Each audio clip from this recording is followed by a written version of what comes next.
It's not the way they would have liked to have returned. But these Iraqis say their fear of what might happen in Egypt outweighed their worry over safety in Iraq. I think things accelerated just like this. Nobody was expecting that. These are not your huddled masses. This is Iraq's middle class. It's professors and engineers and accountants. They're needed here, but almost all want to go back to Egypt as soon as things settle. It started to become worse, says this master's student. All the banks were closed. We couldn't get cash. What's happening in Egypt is sending shockwaves throughout the region.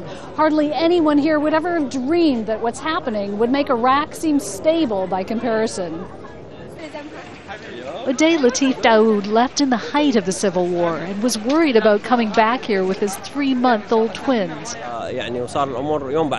It was becoming worse day by day, especially a shortage of gasoline and bread. That's why we were afraid events would escalate. It was the breakdown of law and order that prompted the decision to evacuate citizens, says Iraq's foreign minister. Exactly what so many were fleeing here when they left. Many of them settled in Egypt because of the security challenges, because of the violence, because of the sectarian killing in the streets of Baghdad and other cities, and the car bombs.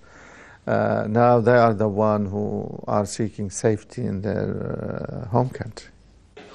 In the Baghdad cafes, people watch this revolution in the making with fascination. When Iraqis in southern and northern Iraq rose up against Saddam Hussein after the 1991 war, they were shot in the streets. It was more than a decade later that U.S. forces toppled Saddam. Any authentic nation that enjoys a long civilization would prefer that change comes from within.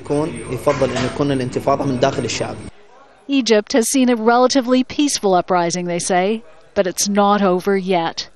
Jane Arraf, Al Jazeera, Baghdad.